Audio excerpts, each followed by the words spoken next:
I got an Americano at Starbucks, and oh god, they're so good. I know we've talked and you don't like Starbucks very much, but I find their coffee too bitter.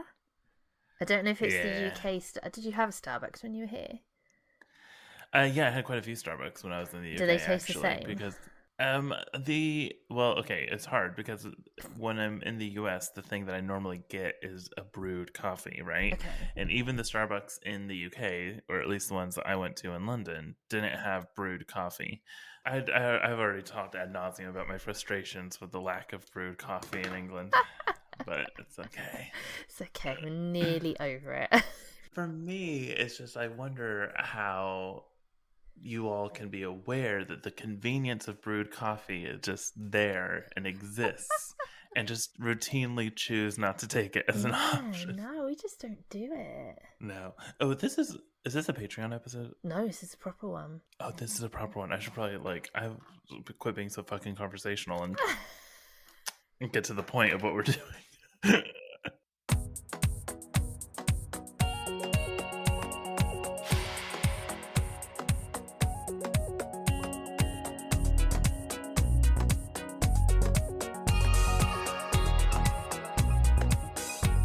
Hello and welcome to the Bookcast Club, a podcast for readers. I'm Jenny, coming to you from Norwich in the UK, and I am joined with lovely Chris today from Indianapolis in the US. How are you doing, Chris? Hello. I'm doing really, really well. Doing quite well. Good. We're kind of talking film/TV today, which all three of us now are very much getting into, so it's technically a book episode, but we're gonna be talking film TV adaptations, so I'm quite excited for this one. It's so funny. I was really doing well about getting into movies and television. I've been moved into my new place now since July 1st. I still have not hooked up the television. Oh no, Chris. I know. How do you? Slacking. Someone who has TV on all the time, I'm like, what do you do with your time? No. No, I'm joking. I kind of envy you in a way. Well, before we do that, are we going to get into a little bit of how our reading has been going? Yeah, let's do that. My reading has been really all over the place. So the main thing I had been reading is I've been trying to read the Booker Prize books, which I think I talked a little bit to Sarah about in a recent episode, but I can't remember if that episode was for everybody or if it was a Patreon episode. But yeah, I've been reading the Booker Prize. I read Western Lane by Chetna Maroo, which I thought was a perfectly serviceable coming-of-age debut novel that I find a little surprising, stood out to the Booker judging panel so much. Interesting. It's not a bad book, but it's just that was a good book in a genre that I'm very familiar with. You know what I mean? Not going to be shortlisted? I don't know. I wouldn't have long listed it, so at this point, who knows? Predictions are out the window. Who knows what could happen next? And then the other book I'm reading, which I find even more baffling from the long list, is Studies for Obedience by Sarah Bernstein. Oh no, it's for the one I've only I think I've reserved maybe 2 or maybe 3 from the library, and that is one of them. So I'll be really interested to hear your opinion, because it is I haven't seen a lot of people talk about this yet, but I think it's pretty obvious that she's riffing off of We Have Always Lived in the Castle by Shirley Jackson. OMG. Well, hold the excitement. Okay. Rein in. It's very much, it feels very much like a response to We Have Always Lived in the Castle, because like We Have Always Lived in the Castle, you're following this woman, who lives in the state, kind of like how We Have Always Lived in the Castle, right? And the people have always resented this woman's family. There was a history of oppression of this woman's family in this village because they were Jewish. You don't really know what that oppression was exactly. You just know it kind of lingers in the background of her family history.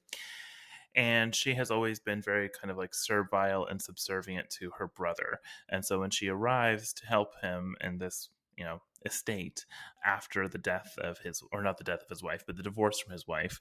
She kind of resumes her old role as a sibling that she had growing up, of constantly always serving her siblings, and she meditates on what it means to be obedient, why she allows herself to be considered obedient, and also how much complicity she has in how others treat her. And it's also a rumination on how the villagers feel about her, because they start to blame some occurrences that feel maybe supernatural and creepy on her appearance in the village. So it has a very similar, you know how like in We Have Always Lived in the Castle, it's sometimes hard to tell when exactly that book is taking place, because there's quite anachronistic references and stuff like that. The same thing in this book. It's very difficult to place this book in time. There's moments when you think that maybe, God, this is happening in like the 1800s, because people are referred to as like villagers and all this different stuff. And then suddenly there will be references to like somebody sending out nude photographs on the phone of without somebody's consent, right? And then you're like thrust back into realizing like, oh, this is taking place in the modern day. So that's kind of like it's about the most interesting thing, honestly, going on in the book. It's very dull. It's very dull. There's no, I guess I got this sense from the description that it would be quite gothic, with like, the phantom dog pregnancies and the sows and the cows going crazy and stuff. It's not. There's no real sense of gothic tension anywhere in the text. And yeah, finding it incredibly dry. And it's one of those books where, and I'm going to say something that I don't actually believe, but feels true when I say it. I am convinced that there are certain books that like make the Booker long list that people pretend to like because they're afraid to admit that they didn't quite get it. And this is one of those books, because I struggle to imagine anybody actually sitting down and reading it and being like, God, I'm having a great time. Like, I just gotta wonder who the audience was. Okay. I'm gonna say the other book that I think people do this with, The Ministry of Utmost Happiness by Arundhati Roy. Okay. Nobody liked that book. And if you did like that book, you're a big fat liar. You didn't enjoy that book. You just didn't want to admit that Booker Prize winner and Booker Prize long listee Arundhati Roy wrote a lemon. I was going to say, that one won, didn't it? No, it didn't win. She won for The God of Small Things, like in the 90s. Yes. Yeah. Okay. Yeah. You've made me less keen to read that book now. It's really rough. And you know what? I haven't seen a single positive review from anybody that like I trust on that book. Oh no. Is it short at least? It's really short. Okay. It's really, really short. Phew. But even for it being so short, it is dragging. Oh, no. Like, I think it's like 160 pages, and I'm like at 120 pages, and I find myself like really struggling to turn the page. Like, it is just boring. I mean, just a really dull text. But it has such a pretty cover. It does. It has such a nice cover, and it has such a nice premise, and it is such a little stinker. Oh no. Oh, Chris. Oh dear. Well, the other book that I like kind of started, I just like read like 20 pages of, and then kind of quickly realized that like I need to finish other things on my plate first before attempting this, because it's going to be incredibly complex, but in a way that's quite engaging, unlike The Studies for Obedience, and that's The Last Samurai by Helen DeWitt. So a couple of years ago now, Vulture magazine published a list that was called the top like 20, or maybe it was top 100 novels of the 21st century, the first like 20 years of the 21st century, right? The book that topped the list was The Last Samurai by Helen DeWitt, which I found really surprising at the time, because I had never heard of it, and I feel like I'm somebody who like keeps my feet or my ear pretty close to the ground in terms of like books I should be aware of. I didn't know it was a book. So for this book, which is it a film? Is it a Tom Cruise film? You're thinking of the Tom Cruise film. Okay, the book has nothing to do with the Tom Cruise film. Okay, good. It's just a very unfortunate coincidence. I found it interesting because the way that Vulture like created this list was a very like technical, precise thing. Like they had all these critics, and then they like amassed all these votes from these different critics and stuff. Like it was really interesting. So for this book to kind of win, I was like, what is this, And then one of my favorite podcasts, Literary Disco, which they don't make episodes anymore, unfortunately. But if you haven't listened to them before, I really recommend you go out and listen to their back catalog of episodes. They were as intrigued by this inclusion on the list because they had never heard of the book either. And they read it, and the way they talked about it made me really interested in reading it. And I finally found a copy at a Barnes & Noble. I almost never see a copy of this book anywhere. And I read the first 20 pages, and it's really quite densely written. It's extremely experimental, but super engaging in a way that like makes me excited because I feel like it's one of those books that's going to make me feel smart for liking it. Do you know what I'm trying to say? Yeah. It's about the thing that it's about is basically this woman. Her whole family has kind of had like this history of like really high intellect and genius, but like they never really do anything with it. And she's kind of in the same boat, and her son is like a prodigy. He's like 6 years old and just a complete genius, and she doesn't know what to do with him. And this book is kind of about that, told through a whole bunch of really experimental, strange literary discursions, and it's really long and dense, and I'm just excited to try it. Big, Chris. Yeah, it is. It's a big whopper. It's long. Intriguing. I'd be interested to see what you think. Yeah, I'm excited about doing it after finishing Studies for Obedience, because I'm so close to the end for Studies for Obedience. Even though I'm really not liking it, I'm not going to DNF it. You're going to see it through to the bitter end. I can put up with like 30 more pages. Yeah. Well, I'm currently reading 2 books, one of which I spoke about very recently in our latest Patreon episode, so I won't talk about it again. However, Chris, did you know that you can have a 7-day free trial of our Patreon and listen to that episode for free if you like? So if anybody out there is that intrigued by it's the Stephen King book, Fairy Tale. So if anybody wants to know what I said about it, then they can have a free trial and have a listen. I've actually recently been talking about Stephen King to one of my coworkers because she's really into Stephen King, and most of his horror novels really don't intrigue me, but Fairy Tale, I would read. Right. That's all I had to say. I will not have you reveal any thoughts that you feel like might be a spoiler. No, I won't reveal any spoilers. Very exciting.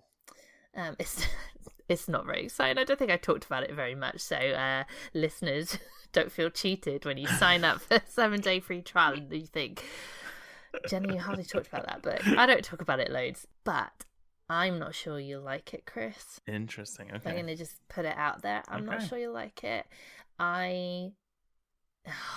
Bloody hell, we're talking about it now. Let's just do it, shall we? So, it is about a teenage boy called Charlie who strikes up this friendship with this sort of like town recluse who lives in this old house I imagine looks like the house from Psycho, and he has an old German Shepherd dog. The rest of the town have like told stories about this chap and his dog like over the years, and everyone's kind of terrified of him, and he has an accident and Charlie hears him calling for help, so he goes to help him, and he hears the dog barking, so he goes to help him, and essentially he ends up being his carer in a way. And that's the first third of the book. Now the first third of the book I thought was brilliant, and you just know that this chap Mr. Bowditch has secrets that he's keeping, has a lot of, it's not money, it's gold, it's like pieces of gold in a safe, and that's how he's got Charlie to go and like pay for some stuff like his medical fees. So you know that he's keeping secrets, and I won't say any more, but those secrets are revealed, and then the like maybe the second half from the kind of like the middle bit, he goes to a different world, and I don't think that's a spoiler because I'm pretty sure it's like in the blurb on the back cover that he discovers this. And if you can't tell from the American cover that he's going to a different world. It's pretty obvious. Yeah, and once he's gone to that different world, I have found the tonal shift interesting. Where Stephen King is really good is in like developing teenage characters, just characters in general. He's really good at, and he's really good at that kind of everyday, mundane kind of life and making that interesting. Like, I was so invested.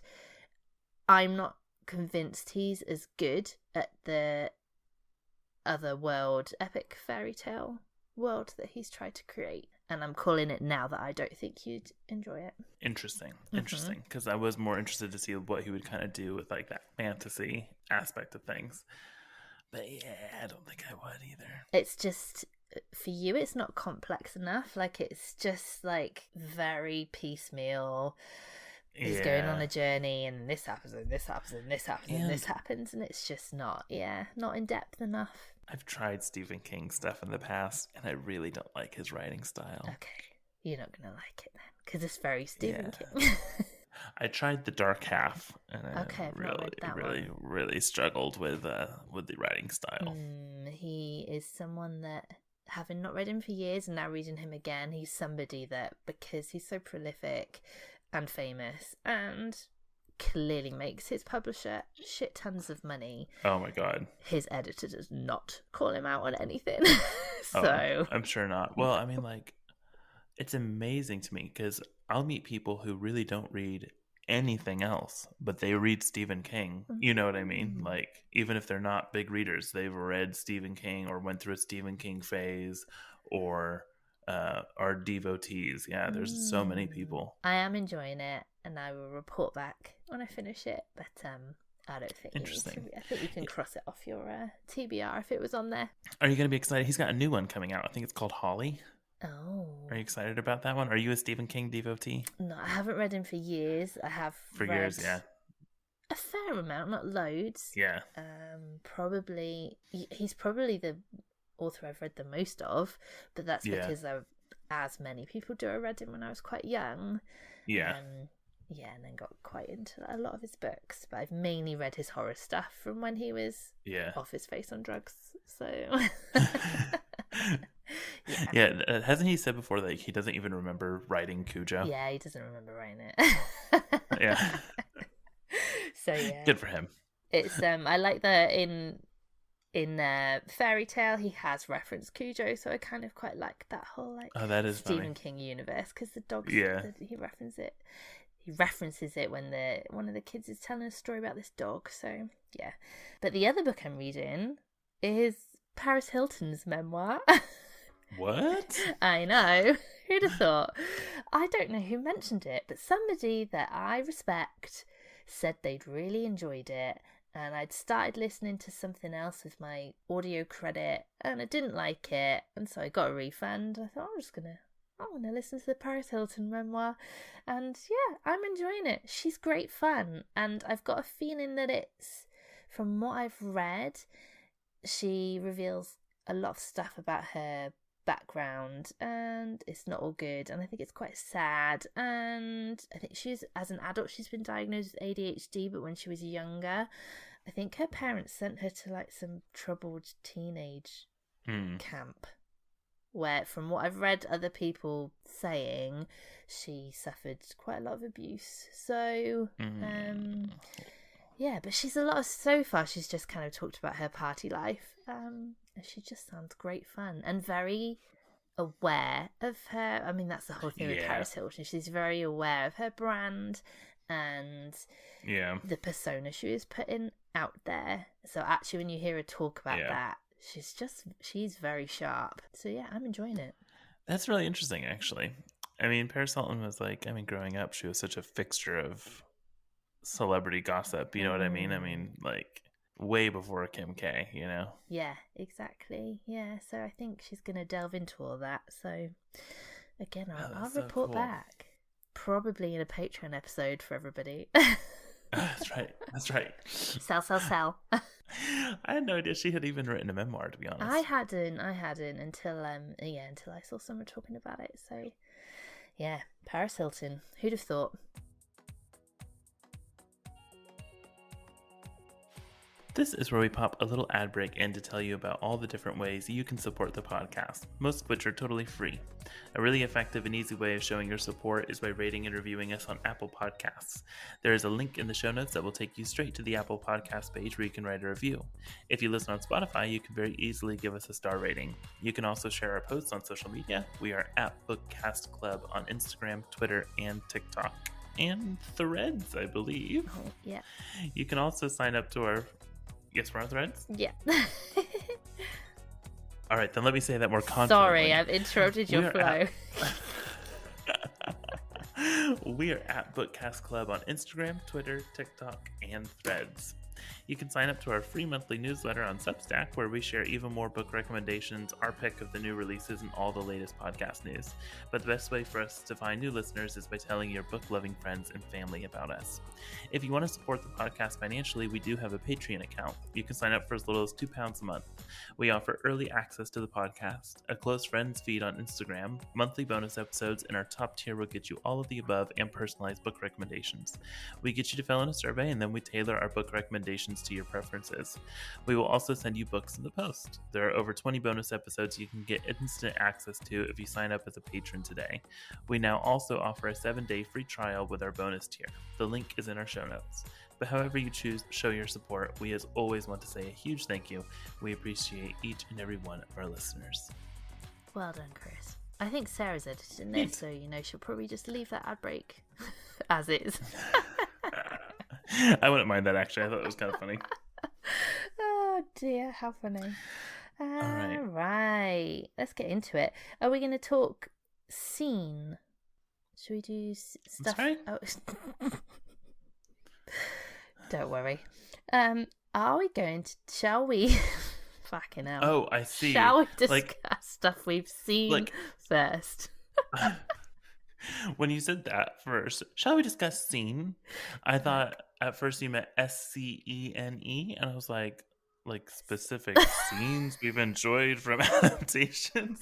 Yes, Jenny, you didn't inform me we needed to be that specific. That's really funny. Okay. So some adaptations that I've seen. The biggest one that I've seen recently is Oppenheimer. I saw it last night. The larger-than-life film. So it's based off the book American Prometheus, The Triumph and Tragedy of J. Robert Oppenheimer. Author Kai Bird and Martin J. Sherwin. So yeah, the book looks pretty fucking long. It's 721 pages. When was it published? 2005.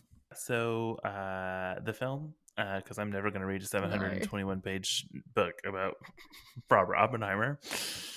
The film was so good. You loved it, didn't you? It was so good. I loved it. What did you think of it, Jen? I enjoyed it a lot. I've given it 4.5 out of 5 stars, so I can appreciate it was very, very good. My thought while I was watching it is that it's very loud. It's loud all the time. Extremely loud. Apart from when the bloody bomb went off, and I was like, thank God for that, because it went quiet. Like, I've never been to a film where I felt sensory overload like it. So that's my only warning for people if you've not seen it yet. If you find that your senses are overloaded quite easily, then honestly, I found it very intense because of the soundscape of the whole thing. And it has Nolan's typical sound mixing issue where the other sounds of the film are really loud and the dialogue is very soft. And I found it very difficult to understand people. And I kind of had to trust at certain times that I wasn't missing really important information.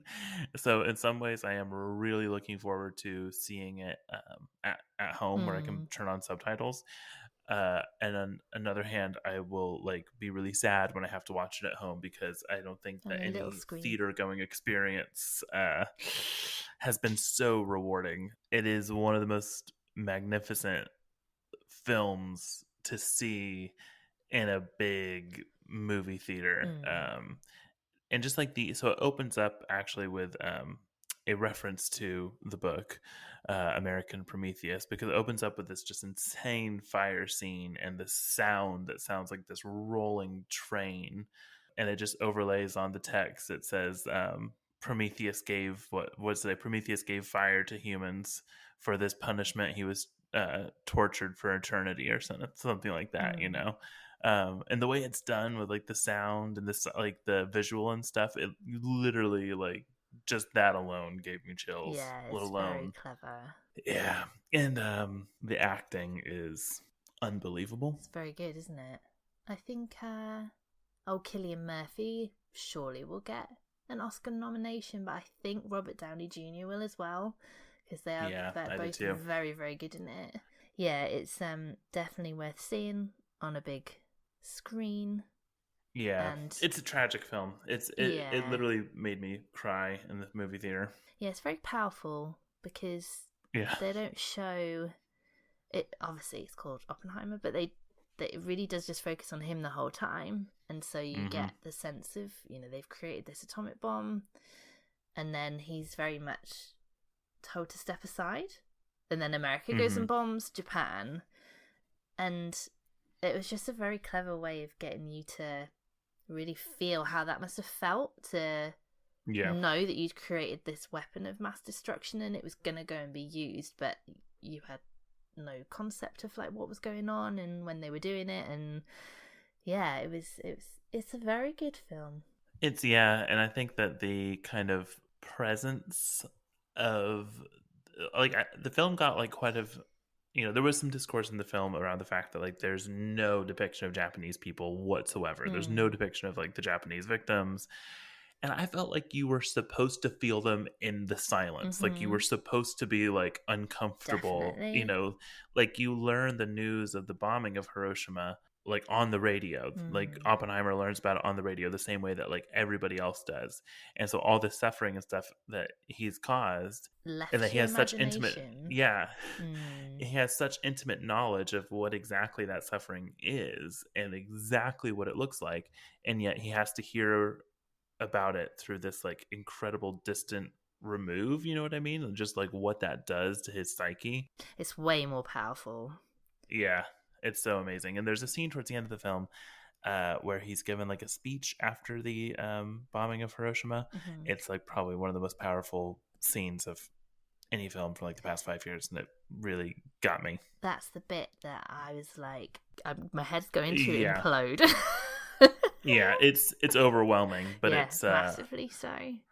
Really good. Yeah, what a film. Amazing. Everyone's saying that it's Christopher Nolan's like masterpiece, so I would say if you don't like Christopher Nolan, you're not gonna like it, because it's very Christopher Nolan. It's confusing, it's the time shifts in it all over the place, but yeah, it's he's brilliant. It's a good one. Like, he's somebody that like I would just love to get inside of his mind. Can you imagine like, being inside a brain like that? Unbelievable. His ability to like visualize storytelling in his head like has to be like unmatched. You know what I mean? Like the composition of what he does is just jaw dropping.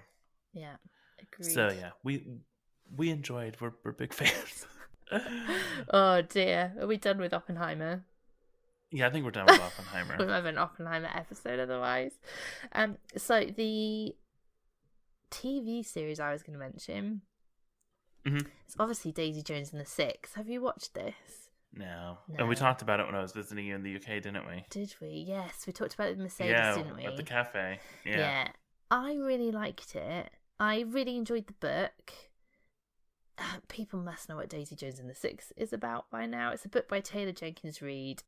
It's about a band that is not so loosely based on Fleetwood Mac and their rise and fall. Yeah, it's in script format in the book. So the TV series, which was very eagerly awaited because it's Reese Witherspoon's production, I think, that took it on. They were going to create their own music for it. I don't know the names of the actors and actresses in it, but the main girl is Elvis Presley's granddaughter, so that's who plays Daisy Jones. And the TV series is also, obviously not the whole thing is in this interview format, but interspersed with all the stuff you'd normally expect to see in a TV show is them being interviewed on camera. And I really enjoyed the TV series. I thought they did a really good job of adapting it, and the music in it is amazing. I can't really believe that they must have taken so much time to get that music right, because it is incredible. How did you feel like they stuck? I feel like the tone of the book was like trying to kind of straddle this line between like pop fiction and like I have something important to say. You know what I'm trying to say? Like it had this like tonal imbalance sometimes that grated me. And I think that's why I kind of struggled with the book. Also, I didn't love how closely based off of Fleetwood Mac it was, as a giant Fleetwood Mac fan. So that was also another grading feature. How did you feel like the show kind of handled that line between like kind of kitsch at times and... I don't think it was saying anything profound at all. Okay. I liked it for the music and the costumes and the scenery and the setting and the drugs and the rock and roll, and yeah, I just had a good time. You know what I'm trying to say though? You know what I'm trying to say though about the book though? Like it definitely had moments where like you kind of felt like Taylor Jenkins Reid was like, no, really, I have something important here, you know, like. I think a lot of her books might be like that. Yeah. Yeah, I read it years ago when it came out, so and I listened to the audio, which I think helps. I haven't enjoyed anything else of hers that I've read, so I have nothing really to add about the TV show, except the fact that because this was a Reese's book club pick, it made me think about an interesting fact that I just learned, which is how the Reese's book club operates and makes Reese Witherspoon so much money. Because like Reese Witherspoon, despite the fact that like, yeah, she's like a good actress, don't get me wrong, but like when you think of like, I don't know, the most amazing actresses, she's never like in that top, but despite that, she's like worth so much money, right? And it's because this damn book club and how it operates with her production company. When she gets a book to be a Reese Witherspoon book club pick, part of the like, hey, we're going to put Reese's name on this and it's going to be marketed and, you know, blah, blah, blah, blah, blah. The thing that Reese gets out of it is that she gets full first dibs on the adaptation, her production company, to these books. And so like she makes a ton of money because I mean she's produced a lot of these things and movies. Big stuff. Yeah. I don't know, I just think it's kind of funny. It's like, wow. I read an article and I'm sure it was her being interviewed about how she chose to pivot her career to do that. I'll try and dig it out and link it in the show notes for listeners, because it is really interesting. She's very upfront about what she did and why she chose to do it. So I'll try and find that article. I've got one more film that I saw that is an adaptation of a book. Oh, okay. Are You There, God? It's Me, Margaret, which is a Judy Blume book, right? I think. Yeah. Mm-hmm. I'm pretty sure I read it when I was a child, but I wasn't like a huge Judy Blume fan. The film, however, I bloody loved. I thought it was brilliant. I've heard such good things. It's got Rachel McAdams as the mum in it. And it's very much like a coming-of-age film, but it's also, and this is probably why I liked it, equally about a mother-daughter relationship as a young, I don't know how old she is in it, maybe she's like 12 or 13, as a young teenage girl is starting to grow up, and as a mum of not a teenage girl, I mean she's 4, but I could really, really connect to it, and I'm sure it's not just because I'm a mum of a girl, but it's just a really, really good film, and I expected it just to be like a cheesy teenage flick. I definitely saw it at Baby Cinema, so it was just what was on that week, but it's one of the best films I've seen this year, so I can highly, highly recommend it. I'll definitely watch it because I love Rachel McAdams so much. I'll probably watch anything she's in. I think you'll really love it. Yeah, I think I would too. My mother, I think, definitely read she was definitely, I think, the generation for Are You There, God? It's Me, Margaret. You know. Maybe that's why I haven't read it. Then I assumed it was like out in the 80s. But no, 1970. Okay, that's why I've never read it then.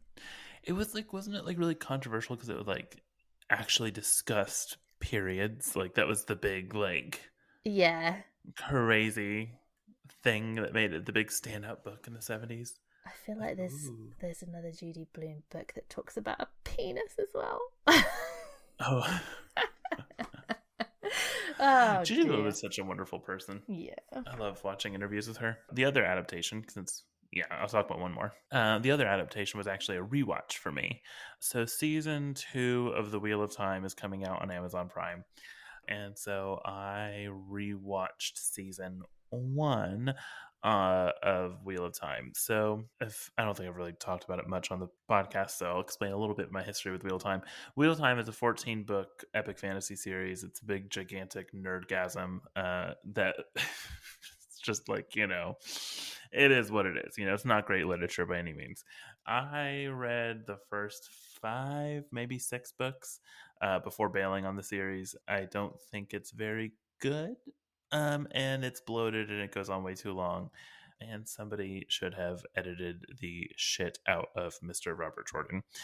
So then they got, the rights sold to Amazon to make this TV show. And I was interested to see how the TV show would maybe make things a little bit better than they were in the book. And so I rewatched season 1.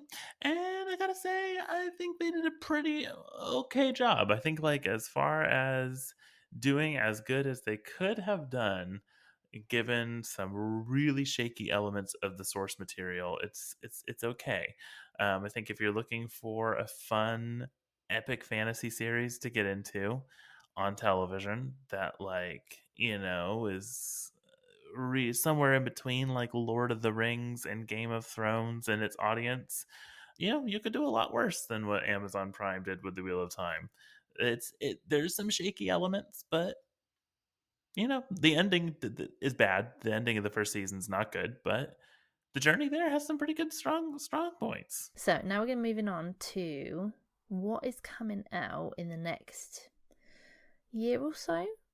One of the ones I've got, when I looked at the date, is not out until November 24, but I've gone to the effort of making the notes now, so you're going to hear about it anyway. And I think with these actor strikes that are happening, a lot of this probably won't come out on time, is my feeling. Yeah. So I think take these dates with a pinch of salt. But my first one, Chris, and you'd be so excited to hear this, is a film adaptation of Wicked. It's coming out. Yes. Chris just rolled his eyes. I have no, not at you, just kind of like, I'm not sure what my feelings are about this adaptation yet. I know, but it's an adaptation of the musical and it's coming out in 2 parts. We'll see how closely they stick to the musical format. I will say, Chris will say you should read the book. I'm saying do not watch the film without having seen the musical, because I just think it'd be a travesty to watch this on film without having seen that musical on stage. But yeah, I get that that's not an option for everybody, so we'll see what they do with it. One that's coming out much sooner is Lessons in Chemistry, which is going to be a television series on Apple TV. So that's out in October. And Elizabeth Zott, who is the main character in that book. And if you haven't, again, it's been a huge book. If you haven't read Lessons in Chemistry, like, Elizabeth Zott is a female chemist who gets cast in a TV show, but that's not really what she wants to do. And it's like a cooking show, but she turns it into like a scientific cooking TV show. I enjoyed the book. I didn't love it. I thought it was very heavy on the rowing, is my lasting memory of it. And the thing that I don't know what they'll do with is it also had a talking dog in it, or at least the dog's not talking, sorry, the dog narrates some of the book. So I don't know what they're going to do with the TV series, but Brie Larson is going to be Elizabeth Zott, and Lee Eisenberg is the director, I guess you'd call him, and he did The American Office and a TV series called Jury Duty. Hard title to say. Jury Duty. which I loved. If you haven't watched Jury Duty, I watched it on Amazon Prime, but it's this brilliant TV series where everybody is an actor apart from this one chap that the program centers around, and they're on jury duty. Yes, I have seen this. It's really funny. It's really, really good and just lovely, like heartwarming comedy. And it sounds like they'd really take advantage of him, but they don't. It's so nice, and I just loved it. And it has, oh god, Chris, who's the actor that's in it? Oh my god, I really like him. It's completely gone out my brain what his name is. Google. James something. James Marsden. James Marsden. So James Marsden God, he's hot. James Marsden is one of, well, he just happens to be on the jury. So it's very funny. But yes, so the guy who created or directed that is also directing this. So I don't know, maybe tonally they are going to go for a talking dog. What's the other film you got for us? The last one I've got is also, I think, going to be a television series, and that's The Doll Factory. And the book was by Elizabeth Macneal. It's a book I feel like I've picked up because it sounds like something I'd really enjoy. So The Doll Factory is the story of a woman who aspires to be an artist and the man whose obsession may destroy her world forever. So it's set in London in the 1850s. The Great Exhibition is being erected in Hyde Park, and among the crowd watching the spectacle, two people meet. For Iris, an aspiring artist, it is the encounter of a moment, forgotten seconds later, but for Silas, a collector, entranced by the strange and beautiful, that meeting marks a new beginning. I thought this was some like gothic, spooky, creepy story, but this blurb doesn't make it sound like that, other than them suggesting that Silas develops this like darkening obsession with her. So it does sound good though, and I do really like kind of a dark, gritty TV series as well as book.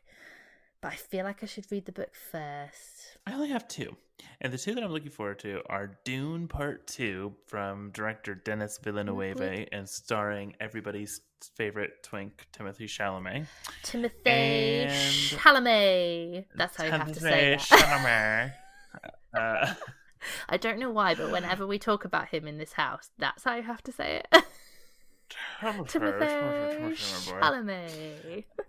So Dune Part 1, I'm gonna be honest, I didn't love it, to be honest. I loved how it looked, I didn't love it. And the reason I didn't love it is because it felt like half a story. Because it was. I agree that it feels like half a story. Like, did you really? I mean, I understand that it was, but I don't want to feel that way when I watch a movie that I have watched something, you know what I'm trying to say, you know?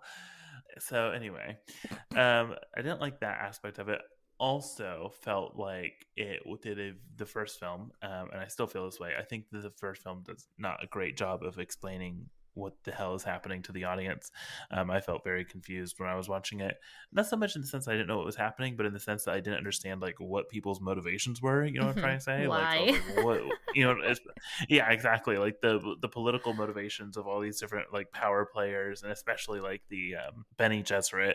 Which I got the point that they were supposed to be like mysterious oracles, blah, blah, blah, blah, blah. You know, you're never really sure what they're up to. But yeah, for a big dum-dum like me, a little more spoon-feeding would have been nice. But the second half, God, the trailer looks so good. I was all about shitting on this film until two things happened. I went to London and I saw that composer in person, Hans Zimmer. Saw Hans Zimmer in concert and they performed the Dune music, and it was epic, and I felt it in my chest, and I felt like the natives screaming, and it was amazing. And then I saw the trailer for Dune Part 2, and God, the trailer, man, it looks so freaking epic, and Timothée Chalamet looks like he does such a good job. So yeah, has renewed my excitement for that film. I'm assuming you're already excited. I loved the first one. Loved it. Yeah. There's something, it must be music, you know, because like I was saying, Oppenheimer affected me so much. Oh my god, just seeing the clip that you so accurate, Chris put clips of the concert he went to on Instagram, and just seeing it performed live, even through my tiny little phone screen. Honestly, it was just amazing. So yeah, definitely looking forward to Dune Part 2. And then the other film I'm really looking forward to is Killers of the Flower Moon, based on the novel by David Grann. I am so excited about this. It is directed by Martin Scorsese. It is starring Leo. Starring Leo, thank Leo. you. Leonardo DiCaprio. And, I saw the trailer for this yesterday. Yeah, it's starring Leonardo DiCaprio and also Jesse Plemons. Two of just my absolute favorites. Yeah, they're so good. And yeah, it's basically about the FBI investigating when members of a native tribe go missing, I believe because people were stealing their oil. That is like literally all I know. I have never read this book, which is shameful because it has been a bestseller for years and years and years. This film, though, it looks so beautiful, so upsetting, so thrilling. Every scene from the trailer is so beautifully crafted, and it's going to be like a 4-hour film. What? I am so ready. God. Yeah. I had to gear myself up for Oppenheimer last night and put matchsticks in my eyes to keep myself awake. No, I do like Martin Scorsese, so I will watch it, whether I'll see it at the cinema. Yeah, I'm really excited about that one. Yeah, it looks a little bit like it's going to be like Martin Scorsese. It looks like the idea behind it and stuff almost reminds me of like Mississippi Burning. I've never seen that. Oh, it's so good. It's old. It's definitely dated. You know what I mean? Like it's really dated, but it's really good. You've never seen it? It's about this. It's about these FBI investigators that come to this small town, and I think Mississippi. Mm-hmm. Yeah, obviously, cut that. Shan't. That's so embarrassing. Yeah, in Mississippi, where there's been this lynching of these 3 boys who were trying to sign up Black people to vote for the some civil rights organization in the U.S. And yeah, they get killed, and these 2 FBI investigators have to come in. It is one of the most upsetting films I've ever seen, and it takes until like the last 20 minutes of the film before you finally get to see racists get their ass beat. But I have to say, the racist ass beatings in the end, really gratifying. Really good stuff on cinema, yeah. I'm really, really excited about Killers of the Flower Moon. And, like, you know, Martin Scorsese, he's such an incredible film director. And, you know, like, you never like to talk about people's ages or anything, but, you know, he's getting up there in years, you know? Yeah, and you just wonder, yeah, he's got 80s? I don't know. At least really 70s. The poor man. Let's see. He was born 1942. So 1942. He's 80. Yeah, he's 81, right? And so you just wonder, like, how many more of these kind of masterpieces are you know, left in somebody. You know, kind of savor them while you can. You know, because imagine working to that age. I know, that's incredible, right? Thinking about it. And to produce this massive epic, you know, how exciting. So yeah, I'm really, really excited about Killers of the Flower Moon. Those are the ones we were going to go into in detail. There are loads coming out. Oh, there's so many, I bet. One that is coming out, I think soon, is 3 Women. So that is the Lisa Taddeo book. It's a Stars production, so presumably it'll end up on Disney Plus. I think because that one's had a cast announced, and I assume that is happening relatively soon. But then, as I went through IMDb's list of things that had been picked up, I noticed that Buriel Rites was on there, which Sarah would be very excited about. So yes, I'm excited about that. Yeah. I love Burial Rites. Burial Rites, Ocean at the End of the Lane. Hey, I love that book. And that's a play, so again, I don't know whether they are going to adapt the play or the book. The Night Circus. I have completely neutral feelings. I've not read it. I think it'll make a very good film. It's one of those books that I can see it as epic TV series Yeah. or film, and if it's done well, it'll be amazing. But I'm not a fan of the book. Tomorrow and Tomorrow and Tomorrow. Oh, Gabrielle Zevin. Nice. Yes. Again, I wasn't a massive fan of the book, but would I like the... Hey, as long as we're talking about things that are kind of like in the future, who knows when they're going to get produced, blah, blah, blah. Self-Portrait with Boy is getting a adaptation. You did say. Hey. Yeah. Mark your calendars, folks. Has the date we don't know yet. Yeah, has that been sort of... Because sometimes... I think we do know the cast. Oh, okay, so we don't that's know. Pretty so yeah, fairly definite if they've announced the cast. Yes, Zoe Kravitz is playing the mother, and I cannot remember who's playing the artist. Oh, interesting. And then the other things. So these are things on IMDb that have been. They're not just that the book rights have been picked up, because I think that quite often happens, like as soon as books are published, and then oftentimes it means absolutely nothing. Exactly. So these have actually been announced. Again, it doesn't mean that anything will come of them, because I think lots can go wrong in TV film land. But Seven Husbands of Evelyn Hugo is another one that has been announced. I'm such a bitch. Didn't enjoy the book, however, I do quite like the glitz and glamour of Hollywood and stuff, so I probably would enjoy that as a TV series or a film. Was that a Reese's book club pick? I wonder if she's going to be doing that one. Probably. I think it was. And the final one I've got that piqued my interest is Cersei. Oh, I need to read that still. Even though I read Song of Achilles years and years ago, but I loved it, and I never got around reading Cersei. Yeah, so again, I think that would be a very good film or TV series. Wow. So we're kind of living in a golden era of so many TV and film adaptations coming out of books. Yeah, it's kind of exciting, isn't it? I guess it's because things like Netflix and Amazon and Paramount are all kind of doing their own thing and having to compete against each other. Well, the industry is just producing so much more content than it ever has before, you know? Because we're consuming so much more of it, I'd have thought. Yeah. Sitting there binging away. It's insane.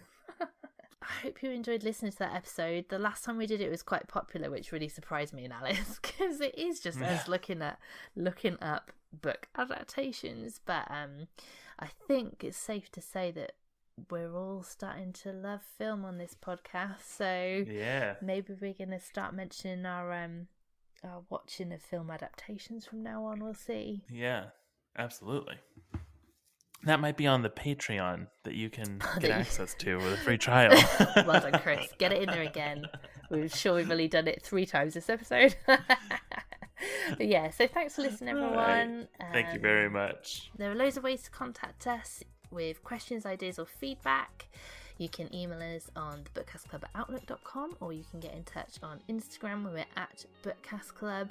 You can sign up to our newsletter on Substack for more reviews, new releases, podcast recommendations, and updates on the pod.